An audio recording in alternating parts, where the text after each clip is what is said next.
I'm Caroline Walsh, 35 years old.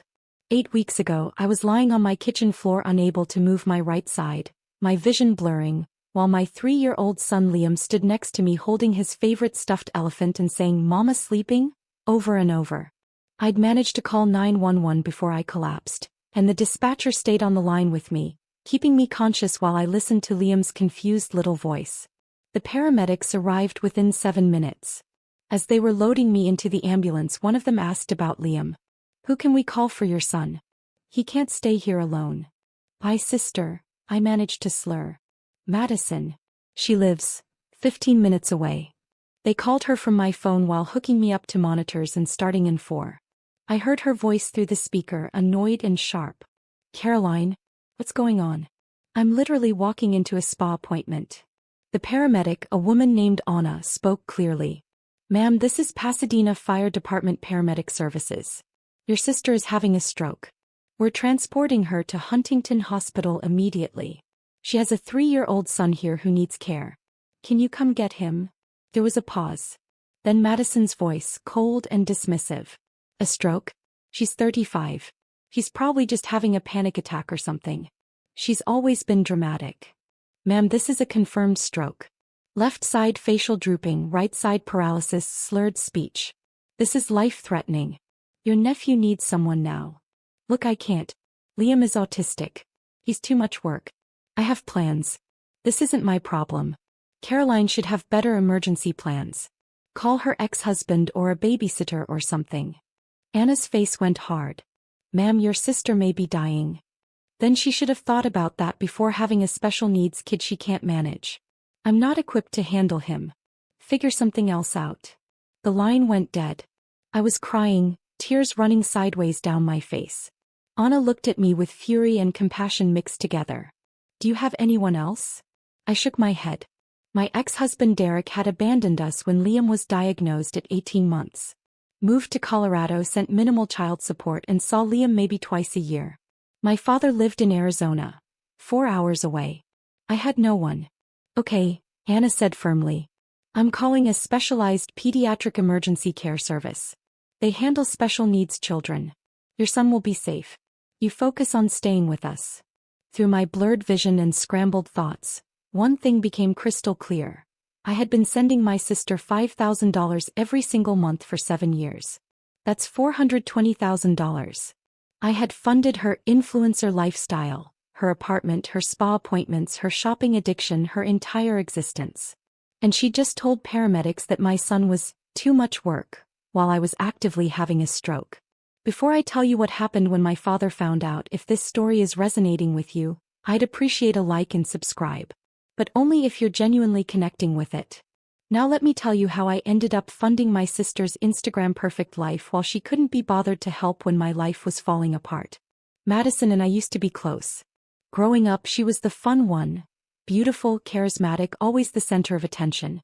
I was the responsible one, good grades, steady job, predictable life. Our mother died when I was 19 and Madison was 16, and I sort of became her parent. I helped her through high school, helped her apply to colleges, helped her move into her dorm. After college, Madison decided she wanted to be an influencer. She was beautiful enough, tall, blonde, photogenic. She started an Instagram focused on luxury lifestyle, and quickly gained followers. The problem was that she had no actual income to support the lifestyle she was posting about. That's where I came in. I was 28, working as a pharmacist making $125,000 a year, married to Derek and pregnant with Liam. Madison called me crying one night. She was about to be evicted from her apartment. She needed $3,000 immediately. I sent it. Then she needed money for content creation. A new camera, a new laptop, photo editing software. I sent it. Then she needed help with her car payment, her credit cards, her lifestyle expenses. Before I knew it, I was sending her $5,000 every month. She told me it was temporary, just until she made it big as an influencer. That was 7 years ago. She never made it big. She had about 47,000 followers. Enough to get occasional free products, not enough to actually make a living. But she kept up the appearance of luxury. Designer clothes that I paid for. Fancy restaurants that I paid for. A 1-bedroom apartment in West Hollywood that I paid for. A leased BMW that I paid for. Her entire life was a performance funded by me while she posted things like, "Blessed and grateful for this abundant life sparkles #selfmade #bossbabe #living my truth." When Liam was born, Madison came to the hospital for 20 minutes, took a few photos holding him for Instagram, #anti-life #family first, and left. When Liam was diagnosed with autism at 18 months, she said, "That's rough. Let me know if you need anything," and then never asked about him again. When Derek left us because he couldn't handle raising a disabled kid, Madison's response was a text, "Men are trash. You're better off without him. Want to get drinks this weekend?" I never got drinks with her. I was too busy with therapy appointments, occupational therapy, speech therapy, behavioral therapy. Liam had intensive needs, he was nonverbal, had sensory processing issues, and needed constant supervision. I was a single mother working full-time and managing 15 therapy appointments per week. Madison visited maybe 4 times in 3 years. Each time she'd stay for an hour, get overwhelmed when Liam had a meltdown and leave saying, "I don't know how you do it. He's so intense." But she never once offered to help. Never offered to watch him so I could sleep or shower or just breathe. Never offered to come to an appointment with me. Never asked what she could do. She just kept cashing my checks and posting #selfcare content about bubble baths and yoga retreats. The stroke was massive. A blood clot in my middle cerebral artery caused by undiagnosed high blood pressure. Stress induced from being a single working mother to a special needs child while financially supporting my ungrateful sister. I was in surgery for 6 hours while they removed the clot. The specialized care service Anna called found a woman named Teresa who was trained in special needs care. She got to my house within 30 minutes, met Liam and stayed with him for 4 days until my father could drive up from Arizona. The bill for specialized emergency care came to $6,240. Worth every penny to know Liam was safe and cared for by someone who actually understood his needs. Madison didn't call the hospital. Didn't text. Didn't check on Liam. Nothing. On day 3, from my hospital bed with partial paralysis on my right side and my speech still slurred, I opened my banking app with my left hand and canceled the automatic transfer. 7 years of payments, stopped in 30 seconds. My father arrived on day 4. Dad was 67, a retired high school principal, widowed for 16 years, living quietly in Tucson. He'd always been close with both of us, never played favorites. When he walked into my hospital room and saw me, half my face still slightly drooped, struggling to speak clearly, my right arm in a brace, he started crying. "Caroline," he whispered. "My girl. What happened?" I told him everything. About the stroke, about calling Madison, about her refusal to help, about her dismissing Liam as too much work. About Teresa, the specialized care worker who'd been a stranger but had saved us. My father's face went through several emotions: shock, disbelief, rage. "Madison said that? While you were having a stroke?" I nodded, starting to cry. "She said he wasn't her problem, Dad. She said I should have better emergency plans. Like I planned to have a stroke at 35. Where is she now?" "I don't know. She hasn't called." My father pulled out his phone and called her right there. She answered on the 4th ring. "Hey Dad. What's up? What's up?" My father's voice was shaking with suppressed fury. "Your sister had a major stroke 4 days ago. She's in the hospital partially paralyzed. Where are you?" "Oh. Yeah, I heard about that. How is she? How is she?" "Madison, you were called to help with Liam during the emergency. You refused. You told paramedics your nephew was too much work." There was a pause. "Dad, you don't understand. Liam is really difficult. He has meltdowns and special needs. I'm not trained for that. It's not fair to expect me to drop everything. You were at a spa appointment. So, I had plans. Caroline should have backup childcare arranged. This isn't on me." I watched my father's face turn red. "Get to this hospital. Now." "Dad, I'm busy." "Madison Louise Walsh, you get to Huntington Hospital in the next hour or I swear to God I will drive to your apartment and drag you here myself. Now." He hung up. Looked at me. "I'm sorry. I'm so sorry, I didn't see how she'd become. It's not your fault. I enabled her to. After your mother died, I let you take care of her because you were so good at it. I should have made her grow up. I should have made her responsible. Instead, I let her become this. This person who thinks spa appointments are more important than family emergencies. Madison showed up 2 hours later, dressed like she was going to brunch. Designer sundress, perfect makeup, expensive sunglasses. She walked into my hospital room like she was doing us a favor by showing up. "Hey Caro. Wow, you look rough. How are you feeling?" Before I could answer, my father stood up. "Sit down, Madison. Now." Something in his tone made her actually obey. She sat in the chair by the window looking nervous. "Do you understand what happened to your sister?" Dad asked. "She had a stroke." "I know. It's scary, but she's going to be fine, right?" "She almost died," Dad said flatly. "She was on the floor of her kitchen unable to move while your 3-year-old nephew stood next to her confused and scared. The paramedics called you to help with Liam. You refused. You called your autistic nephew, too much work, and said he wasn't your problem. I was just being honest. You were being selfish." Dad's voice rose. "You were being the most selfish, entitled, ungrateful person I've ever seen. Your sister almost died and you couldn't be inconvenienced for one afternoon. Dad, you don't understand what it's like with Liam. He's not like regular kids. I spent 4 days with him." Dad shouted. "4 days? Your 67-year-old father with a bad hip and no special training figured it out in 4 days. Teresa, the care worker, taught me his routines, his comfort items, his communication methods. It took me 1 evening to learn. You couldn't spare 1 afternoon." Madison's lip trembled. "That's not fair." "Fair? You want to talk about fair?" My father pulled out his phone and pulled up something. "Caroline, how much money have you been sending Madison every month?" I looked at Madison. Her face had gone pale. "Dad, that's private." $5,000, I said quietly. "Every month for 7 years." My father's hands were shaking as he did the math on his phone. $420,000. Caroline has sent you $420,000 over the past 7 years. While working full-time, raising a special needs child alone, managing 15 therapy appointments a week. She's been funding your entire lifestyle. Madison's mouth opened and closed. "That was..." Caroline offered. "I didn't force her. You told her it was temporary." Dad's voice cracked. "You said it was just until you made it as an influencer. 7 years later, you're still living off your sister while posting about being #self-made and #blessed. Where do you think that money came from, Madison?" I thought Caroline was doing well financially. She was doing well. Until she started funding your fake luxury lifestyle. She could have had savings. She could have had a better house. She could have had help with Liam.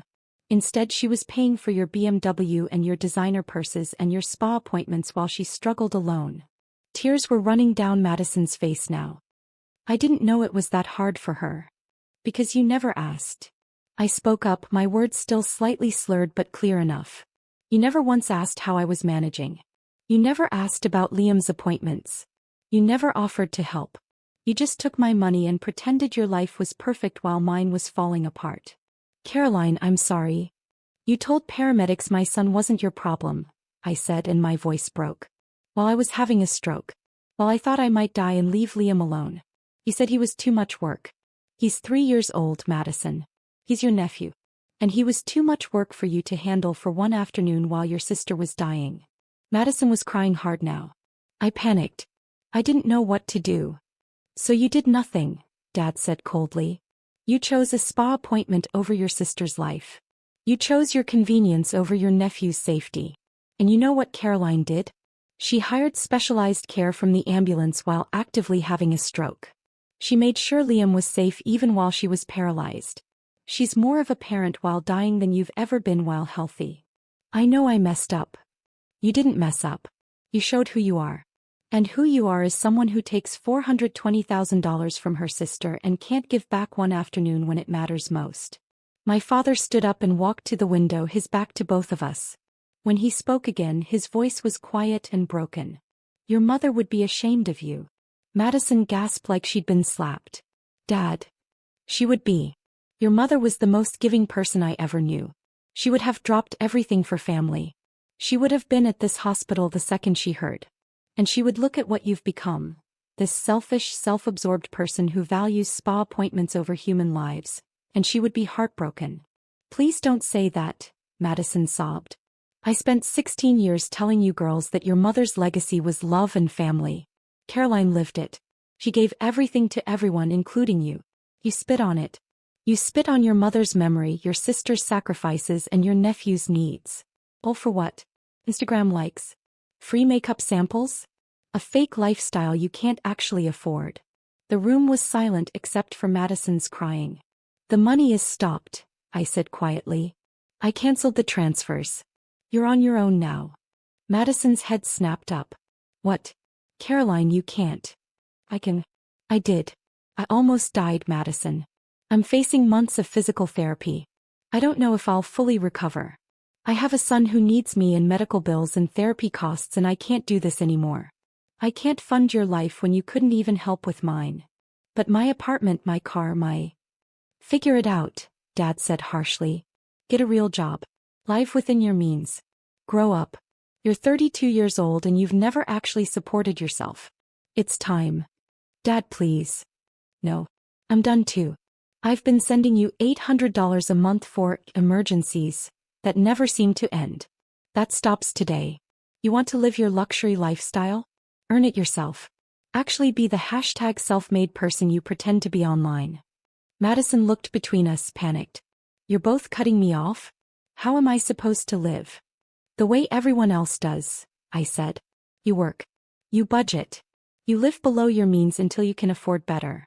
You stop pretending and start being real. But I'll lose everything. My apartment, my car. Good, Dad said. Maybe losing everything will teach you what actually matters. Because clearly having everything handed to you taught you nothing. Madison left the hospital that night. She didn't say goodbye to me. Didn't ask about my recovery. Didn't ask about Liam. She just left. Over the next week my phone blew up. 67 calls the first day. 82 the second day. 93 the third day. Texts, voicemails, emails. All from Madison. Caroline, please, I'm sorry. I didn't mean it. I was just scared of doing something wrong with Liam. Please don't do this. I'll lose my apartment. The BMW is getting repossessed. Please, I'm begging you. I didn't respond. I was in physical therapy 3 hours a day, relearning to use my right side, working on my speech, trying to regain function. I didn't have energy for Madison's crisis. Dad blocked her number too. She needs to figure this out herself, he told me. I'm not rescuing her anymore. I was in the hospital for 12 days total. When I was released, I went home to find my house transformed. My father had stayed with Liam and he'd gotten the house organized for my recovery. Grab bars in the bathroom. A wheelchair ramp at the door. Liam's schedule and therapy information all printed and posted. Teresa helped me, Dad explained. She's amazing. She gave me a crash course in Liam's needs and routines. She said you've been doing an incredible job with him. Liam ran to me, well, his version of running, which was more of an enthusiastic shuffle, and pressed his elephant into my lap. Mama home, he said clearly. 2 words. He'd never said 2 words together before. I started crying. Dad started crying. Even Teresa, who'd stopped by to check on us, was wiping her eyes. He missed you so much, Dad said. Every night he'd point to your room and say, Mama. I'd tell him you were getting better and coming home soon. And look at him, he said a 2-word phrase. Caroline, that's huge. It was huge. We'd been working on 2-word combinations for 6 months with no success. Trauma can sometimes trigger breakthroughs, Teresa said gently. He was scared, but he was also motivated. He wanted his mama. That motivation helped him find the words. I held Liam while he clutched his elephant, and I realized something. This was my family. This little boy who needed me. This father who'd dropped everything to help. This kind stranger who'd cared for my son like he was her own. This was what family actually looked like. Not a sister who took money and gave nothing. Not an ex-husband who abandoned us. Not people who were there in name only. Real family shows up. Real family learns. Real family tries. 3 weeks after my stroke, I was doing outpatient physical therapy. My speech was almost back to normal. My right side was improving daily. I could walk without assistance, though I still got tired easily. Dad had stayed in California, renting a month-to-month apartment nearby so he could help with Liam. I should have been here all along, he kept saying. I should have known how hard this was for you. You're here now, I told him. That's what matters. One afternoon there was a knock on my door. I looked through the peephole and saw Madison standing there. She looked terrible. No makeup, hair in a messy ponytail, wearing jeans and a t-shirt instead of designer clothes. I almost didn't answer, but Dad was there and he nodded. Let her in. Let's hear what she has to say. I opened the door. Madison looked at me and started crying immediately. Caroline. God, you look so much better. I've been so worried. No, you haven't, I said flatly. You've been worried about your apartment and your car. Not about me. That's not true. I've been terrified. When Dad told me how serious the stroke was, how close you came to dying. She broke down sobbing. I can't stop thinking about it. I almost lost you. Liam almost lost you. And I wasn't there. I chose a spa appointment over being there when you needed me. Yeah. You did. I know sorry isn't enough. I know I can't undo what I did. But I need you to know, I'm getting help. I'm in therapy. I'm working on understanding why I became so selfish, why I couldn't see past my own life to see how much you were struggling. Okay, I said neutrally. I got a job. A real job. I'm managing social media for a small business. It pays $48,000 a year. I moved into a studio apartment in Glendale that I can actually afford. I returned the BMW and got a used Honda. I'm selling all the designer stuff I bought with your money. Good for you. I'm trying to be better. I'm trying to be the sister you deserved all along. The aunt Liam deserves. I know I can't make up for 7 years of taking advantage of you. I know I can't take back what I said about Liam. But I want to try. If you'll let me. I looked at my father. He shrugged. Your call, Caroline. I looked at Madison, really looked at her. She looked different. Smaller somehow. Humbled. Like she'd been broken down and was trying to rebuild into something better. You hurt me, I said quietly. Not just that day but for years. You took my money and gave me nothing. You treated Liam like he was a burden instead of a blessing.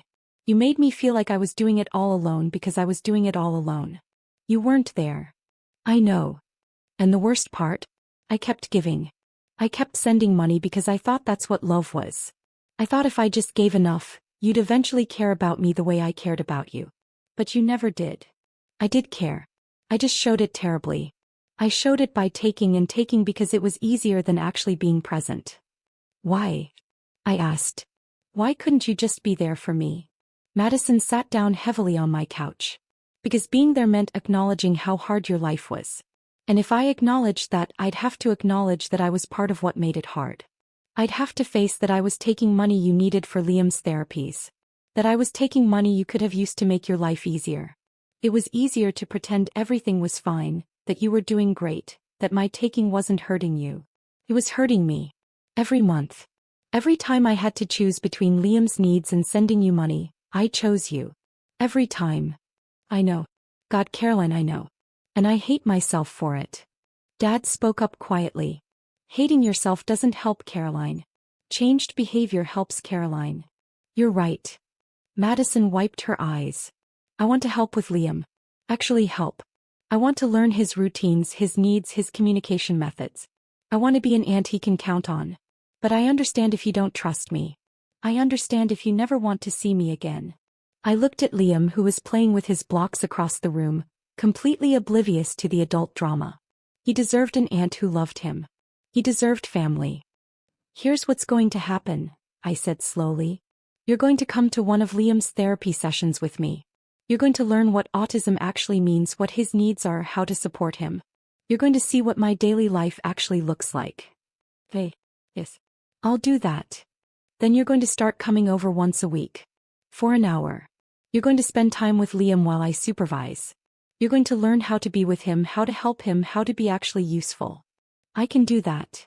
And if you flake, if you cancel, if you show up late, if you act like it's too much work, we're done. Forever. I will block you from my life completely and you will never see Liam again. One chance, Madison. That's all you get. I won't flake. I promise. Promises are worthless. Show me. Show up. Do the work. Be the person you should have been all along. That was 5 weeks ago. Since then, Madison has shown up every single week. She's been to 3 of Liam's therapy sessions. She's learned his schedule, his comfort items, his triggers. She's getting better at being with him. Last week, she watched him for 2 hours while I went to a doctor's appointment. When I came home, they were playing together. She'd learned one of his games and he was actually engaged with her. It was the first time I'd seen them connect. "He's amazing," she said when I walked in. "I can't believe I missed 3 years of getting to know him."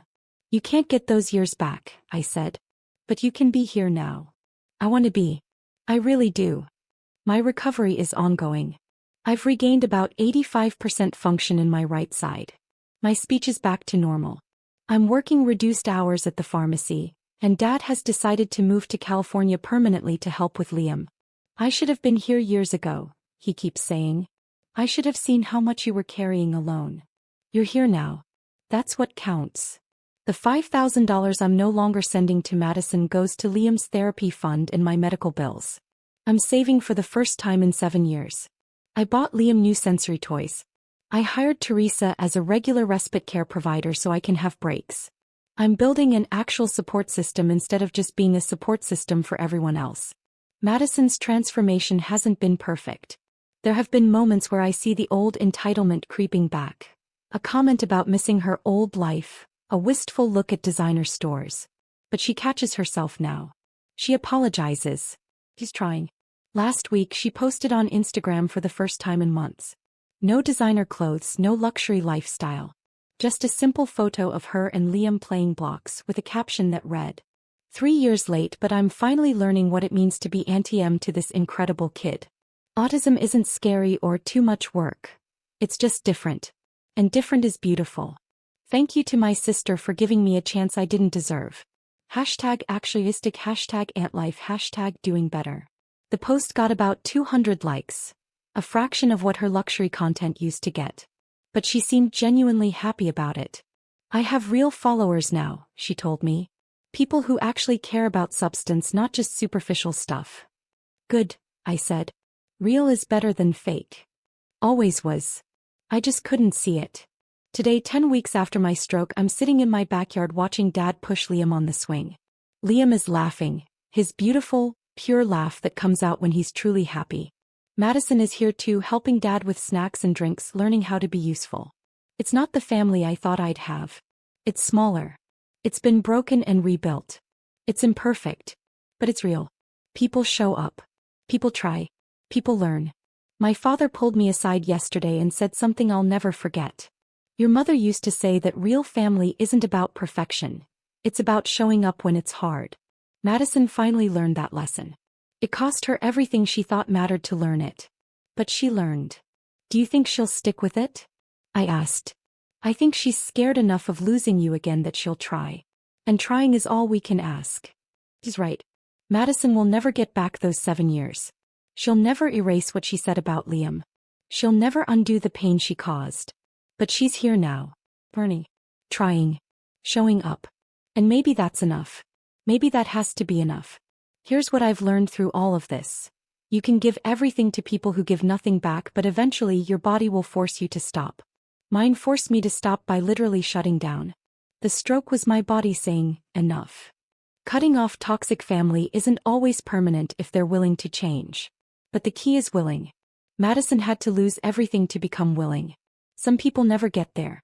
I spent $420,000 trying to support my sister while she couldn't support me for one afternoon. That math didn't work. That relationship didn't work. Now I spend that money on my son, my recovery, and my life. And Madison spends her time learning to be an actual family member instead of just a family name. It's a better equation. Drop a comment and let me know where you're watching from. And if you've been the person everyone takes from but no one shows up for, know this. It's not selfish to stop giving to people who only take. It's survival. Sometimes people need to lose you to learn your worth. Sometimes they learn. Sometimes they don't. Either way, you deserve people who show up when it's hard, not just when it's convenient. My sister finally learned that lesson. It almost cost her everything. But she learned.